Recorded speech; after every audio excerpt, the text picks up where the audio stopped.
সঙ্গীতাঙ্গনের এক উজ্জ্বল নক্ষত্র আজ নিভে গেল। সাগরের তীর থেকে খ্যাত প্রখ্যাত সঙ্গীতশিল্পী জিনাত রেহানা আর নেই।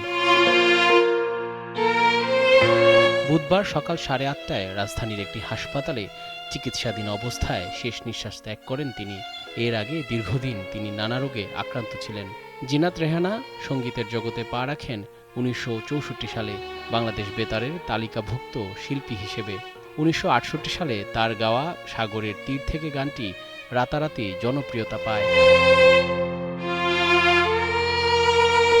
এরপর একটি ফুল আর একটি পাখি, আমি কাকন দিয়ে ডেকেছিলাম, মনে রেখো স্মৃতি থেকে, একটি একটি করে গান তার কণ্ঠে হয়ে ওঠে শ্রোতাদের প্রিয়। জিনাত রেহানা শুধু শিল্পী নন, তিনি ছিলেন এক ধ্রুপদী ঐতিহ্যের ধারক। আধুনিক, আধ্যাত্মিক, এমনকি ছোটদের গানেও তার ছাপ ছিল। টেলিভিশন ব্যক্তিত্ব মোস্তফা কামাল সৈয়দের সহধর্মিণী ছিলেন জিনাত রেহানা।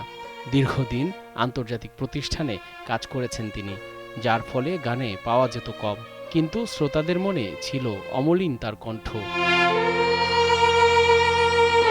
জিনাত রেহানা নেই, কিন্তু তার কণ্ঠস্বর আজও বয়ে চলে সুরের নদী হয়ে, স্মৃতিতে, ভালোবাসায়, গানে গানে।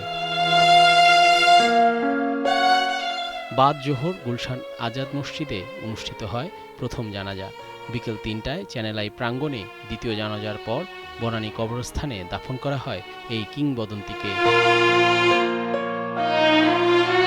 জহিরুল মোহসান, দীপ্ত সংবাদ, ঢাকা।